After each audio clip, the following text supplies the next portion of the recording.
Dear student, మఠ ముచ్చట కార్యక్రమంలో ఈరోజు మన ముందు హర్ష సాయి. ఇంటర్ మార్క్స్ వచ్చేసి 724. 724, ఈవెన్ 80% కూడా కాదు. అవును సార్. నీకు వచ్చిన సెలక్షన్స్ ఏంటి? నాకు టీసీఎస్ వచ్చింది sir. TCS, Advitiya technology. Technologies. ఎంత ప్యాకేజ్? 8 lakhs. 8 lakhs. ఓకే. ఇంకా ట్రాక్ 3Dలో వచ్చింది. Track 3D. Yes sir. Very good. ఇంకా ఎలివేట్లో వచ్చింది. Elevate combination. You are working in Advitiya. Yes sir. What is the product and వాళ్ళ యొక్క ఏంటి ఆ కంపెనీ? స్టార్ట్అప్? Startup sir. ఏ స్టార్ట్అప్లు ఎందుకు రాబోయే ఇయ్యాలు ఉంటాయి, భయపడతారు కదా స్టార్ట్అప్లో. I'm willing to take up the challenge. You are ready to take up the challenges. Yes sir. ఇది అడ్వాంటేజ్ ఆఫ్ స్టార్టప్స్. పెద్ద పెద్ద కంపెనీస్లో నువ్వు సముద్రంలో ఒక వాన చుక్క నీటి చుక్క లాంటివి ఉన్నవి. స్టార్టప్స్లో ఏంటంటే you can become everything of the company.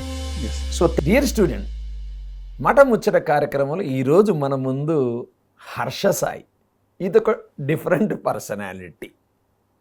ఇతను 4 కంపెనీస్లో ఆల్రెడీ సెలెక్ట్ అయ్యాడు. ఆ కంపెనీలో తన నోటిదాన విందాం. 2 కంపెనీల్లో సెలెక్ట్ కాలేదు. మనం ఎందుకు సెలెక్ట్ కాలేదు అని ఒక అన్వేషణ చేద్దాం. అసలు ఇతని బ్యాక్గ్రౌండ్ ఏంటి మీరు ఆశ్చర్యపోతారు. తన నోటిదాన. హర్ష సాయి, నీ గురించి చెప్పమ్మా. Yes sir. హలో సార్, నా పేరు దేవహర్ష సాయి. మా నాన్నగారు కృష్ణమూర్తి గారు. ఓకే. మా మదర్ శోభ గారు. నేను ఏస్ ఇంజనీరింగ్ కాలేజ్లో ఫైనల్ ఇయర్ చదువుతున్నాను. CSC AML department. ఓకే. నా ఎంసెట్ ర్యాంక్ వచ్చేసి 1 lakh ప్లస్. 1 lakh plus. అమ్మో. రైట్. ఇంటర్ మార్క్స్ వచ్చేసి 724. 724, ఈవెన్ 80% కూడా కాదు. అవును సార్. రైట్. సో నీకు వచ్చిన సెలక్షన్స్ ఏంటి? నాకు టీసీఎస్ వచ్చింది సార్. TCS, Advitiya technologies. ఎంత ప్యాకేజ్? 8 lakhs. 8 lakhs. ఓకే. ఇంకా ట్రాక్ 3Dలో వచ్చింది. Track 3D. Yes sir. Very good. ఇంకా ఎలివేట్లో వచ్చింది. Elevate combination.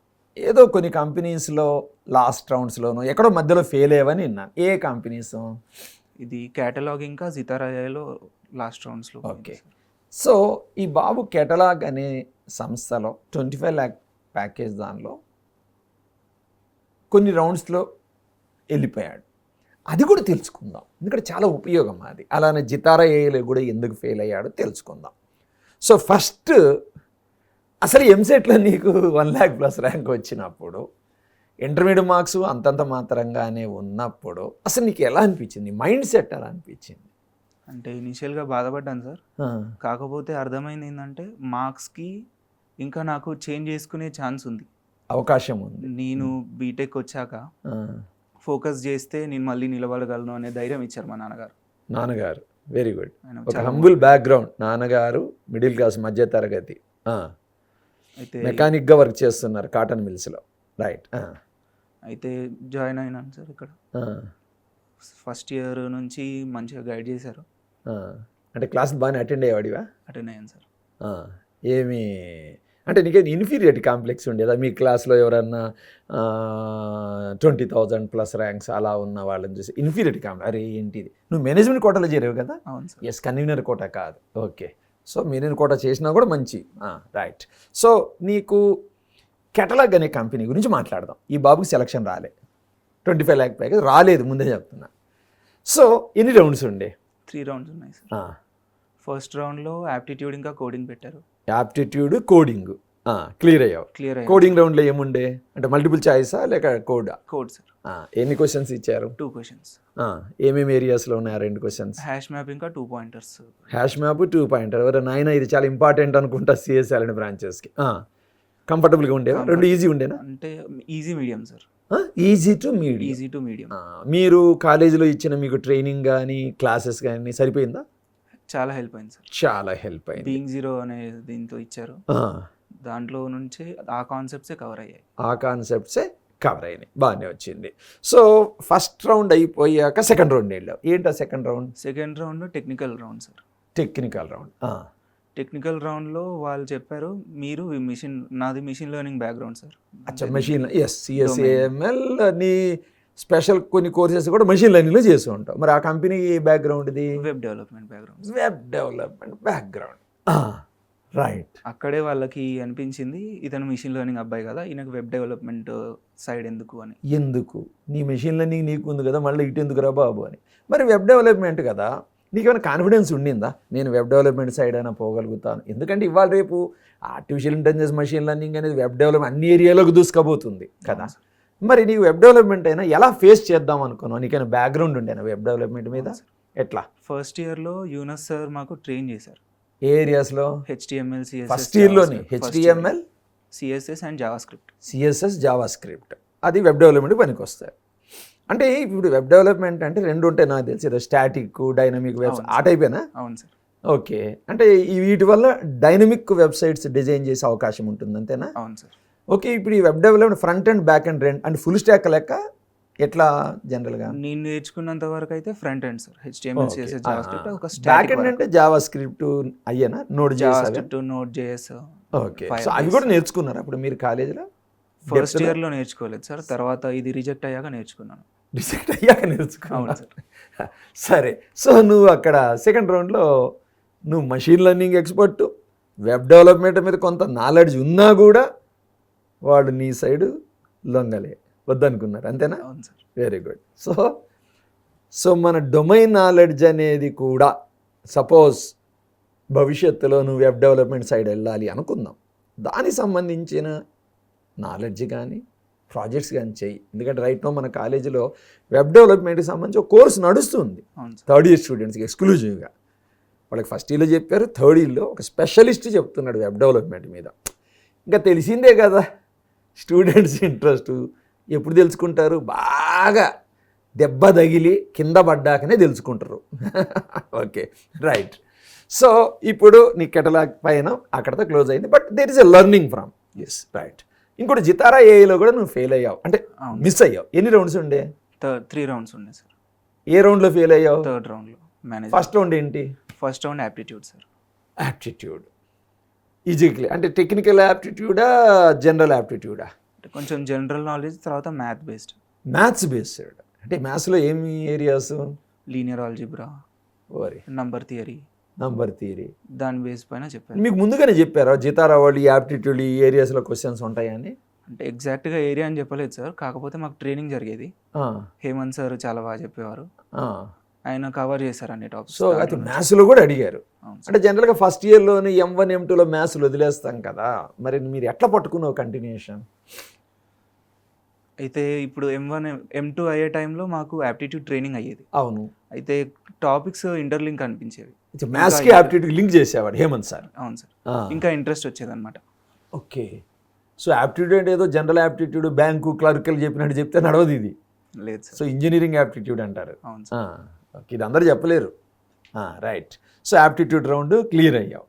టెక్నికల్ క్వశ్చన్స్ ఎందులో అడిగారు? టెక్నికల్ క్వశ్చన్స్ అన్ని వెబ్ డెవలప్మెంట్లోనే అడిగారు సార్. అచ్చా, ఎందులో అంటున్నావు నువ్వు? జితారాలో కూడా? జితారాలో కూడా. అదేంటి, వాళ్ళు ఏం కంపెనీ అది? AI company sir. అయితే వాళ్ళకి మా రిక్వైర్మెంట్ వచ్చేసి ఇంటర్ఫేసెస్ చేయడం, మోడల్స్ చేయడం ఉంది. ఫస్ట్ మోడల్స్ గురించి అడిగారు, తర్వాత మేము ఫస్ట్ ఇయర్లో నేర్చుకున్నవి basic HTML, CSS, JavaScript అడిగారు. ఓకే, ఫస్ట్ ఇయర్లో నేర్చుకున్నావు. అవి okay, so first round clear అయ్యావు. అయ్యాయి సార్. సెకండ్ రౌండ్ ఏంటి? Second round technical interview sir. Okay, అందులో ఏమున్నాయి? అదే HTML, CSS, JavaScript, model training. బాగానే చేసావు. చేశాను సార్. నీకు ఉపయోగపడింది అక్కడది. థర్డ్ రౌండ్కి వచ్చావు. Third round managerial interview sir. అంటే ఎంతసేపు జరిగింది మేనేజరల్ ఇంటర్వ్యూ? 30 minutes జరిగింది. ఏమేమి అడిగారు? సింపుల్గా ఒక క్వశ్చన్ అడిగారు సార్, మీకు నచ్చిన ఏదైనా టాపిక్ గురించి 5 minutes మాట్లాడండి అని అడిగారు. ఏం మాట్లాడావు? నేను నా DSA బీయింగ్ జీరోతో DSA జర్నీ గురించి ఎక్స్ప్లెయిన్ చేశాను. వాళ్ళకి నచ్చలేదు సార్. నచ్చలే? మిగతా పార్టిసిపెంట్స్ కొందరు చాలా క్రియేటివ్గా చెప్పారు. మీ క్లాస్మేట్సే చాలా క్రియేటివ్గా చెప్పారు సార్. నేను నా అచీవ్మెంట్స్, నేను ఏమేమి ఛాలెంజెస్ ఫేస్ చేశాను, ఎలా వచ్చాయి, ఎలా హెల్ప్ తీసుకున్నాను, అది చెప్పాను. మరి నువ్వు కూడా చెప్పావు, ఏదో జర్నీ చెప్పావు కదా, ఎందుకు కొట్టేశారు నిన్ను? అయితే వాళ్ళ క్రియేటివిటీ ఆ టైంలో నన్ను మించి ఉంది సార్. Very compassionate. ఒప్పుకుంటున్నావు? ఒప్పుకుంటాను సార్. ఇంకేమనుకుంటున్నావు? నువ్వు కూడా ఎక్స్ప్రెస్ చేసి ఉండొచ్చు కదా, నీ DSA జర్నీ కూడా తప్పేం కాదు కదా, ఎందుకు కొట్టేసి ఉంటారంటావు? వాళ్ళకి ఒక క్రియేటివ్ పర్సన్ కావాలి. క్రియేటివ్ పర్సన్ కావాలి. చాలా డెవలప్మెంట్ సైడ్ అన్నప్పుడు క్రియేటివ్ పర్సన్ కావాలి. మంచి పాయింట్. ఇలా అచీవ్మెంట్స్ ఛాలెంజెస్ చెప్పడం కాకుండా దాన్ని ఎంటర్టైన్ అయ్యేలా చెప్పాలి. నాకు అనిపిస్తుంది బహుశా నీ డిఎస్ఏ ఏదైనా కానీ నువ్వు ఫస్ట్ రౌండ్ సెకండ్ రౌండ్లో ప్రూవ్ చేస్తేనే కదా అయ్యా నువ్వు ఏడు దాకా వచ్చింది, మళ్ళీ అదే సోళ్ళు ఎంతకాలం చెప్తావు అని కూడా ఉండొచ్చు. అంతే కదా, కొత్తదనం చెప్పాలి కదా. ఒక ఇప్పుడు మేము కూడా వెబ్సైట్ అప్డేషన్స్ మనం చేయిస్తున్నాం. సో క్రియేటివిటీ అనేది ముఖ్యం. మంచి సో వాళ్ళు జితారా వాళ్ళు థర్డ్ రౌండ్ నిన్ను వేసేయడానికి కరెక్టే కదా. అంతే sir. Very good, final. So ఇప్పుడు మీరు ఇంకా టీసీఎస్లో వచ్చింది, నేను దాని గురించి మాట్లాడాను. సో ఇప్పుడు మీరు ఇంకొకటి ఏంది ఎలివేట్. Yes sir. ఏందా కంపెనీ? అది ఒక ఎడ్టెక్ స్టార్ట్అప్ సార్. ఎంత ప్యాకేజ్ ఉండేది? 6 LPA సార్. ఓకే, అది కూడా వదిలేసుకున్నారా? ఇంకా ఉంది? ఉంది సార్. సో ఇప్పుడు right now you are working in Advitiya. Yes sir. What is the product and వాళ్ళ యొక్క ఏంటి ఆ కంపెనీ? Startup sir. ఏ స్టార్టప్లు ఎందుకు రాబోయే ఇయ్యాలు ఉంటాయి, భయపడతారు కదా స్టార్టప్లో. I'm willing to take up the challenge sir. You are ready to take up the challenges. Yes sir. అరే ఏందా ఏదో పెద్ద పెద్ద కంపెనీలో గ్యారంటీగా 5 లక్షలు వస్తుంది కృష్ణారామ అనుకోవచ్చు, 2 చేతులు ఇంకో ఉద్యోగం సంపాదించి ఇంకో 2 చేతులు 4 చేతులు కొట్టుకొని హ్యాపీగా జీవితం గడపక ఎందుకు ఛాలెంజ్? ఏముందా నీకు అసలు? అక్కడున్న వర్క్ చాలా ఎంజాయ్ చేస్తాం sir. You are enjoying the work in Advitiya. చాలా మంచి కంపెనీ సార్. చాలా మంచి కంపెనీ. లెర్నింగ్ కర్వ్ అనేది చాలా అద్భుతంగా ఉంటుంది. లెర్నింగ్ కర్వ్, ఇది అడ్వాంటేజ్ ఆఫ్ స్టార్టప్స్.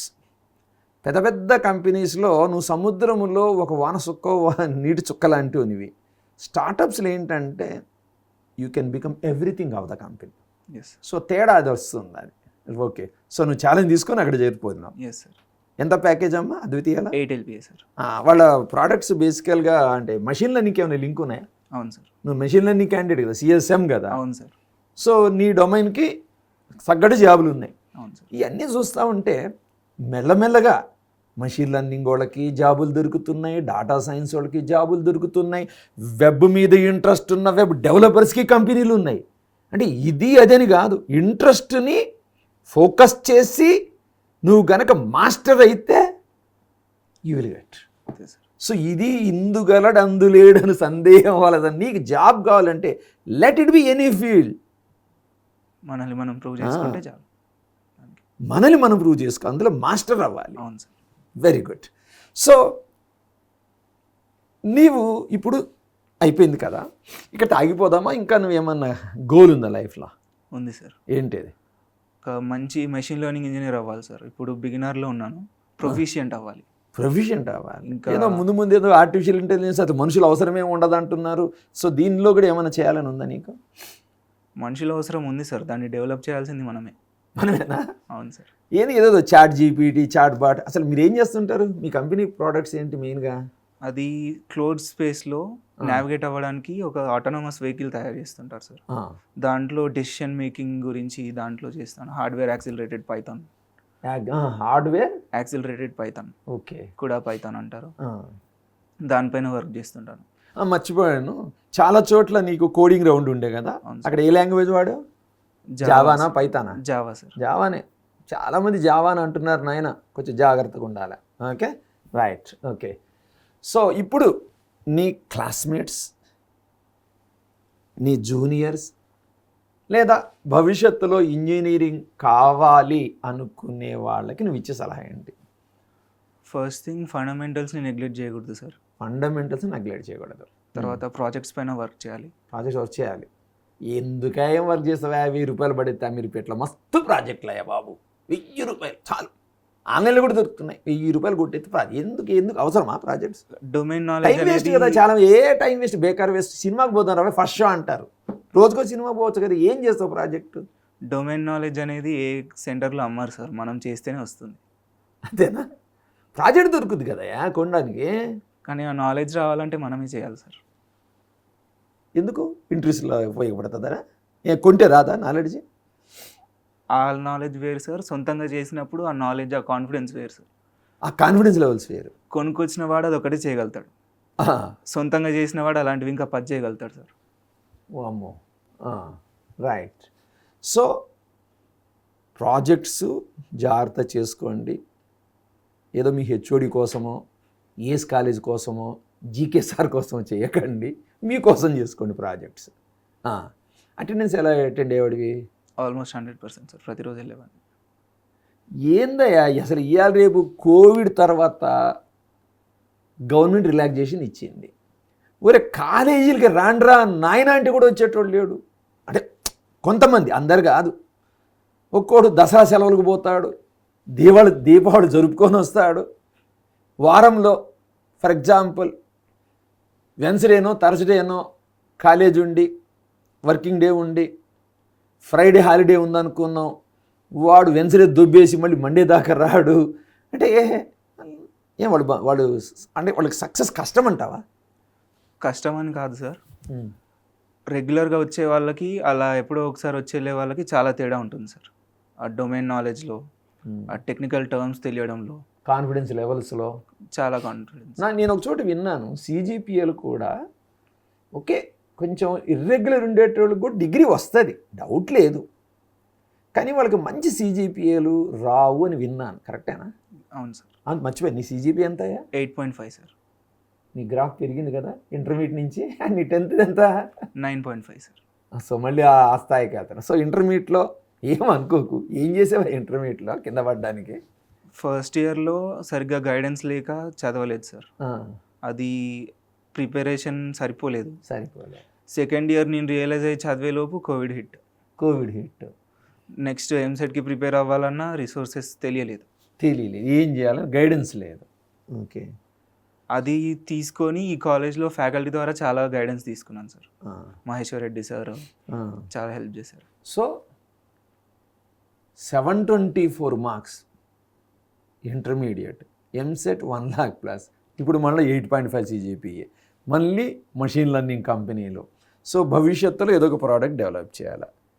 ఇంత మంచి ఆశయంతో ఉన్న సాయి హర్ష కదా, దేవహర్షని ఆ భగవంతుడు ఆశీర్వదించాలని నేను మనసా కోరుకుంటున్నాను. దయచేసి మై డియర్ స్టూడెంట్స్ చూడండి రవై, వినండి. సో దీని నుంచి మీ జీవితం ఎలా ఉండాలని డిసైడ్ చేసుకోండి. Be serious. ఇంతాక హుసేన్ ఒక చోట అన్నాడు, కంఫర్ట్ జోన్ అన్నాడు అంత ఒక వీడియోలో.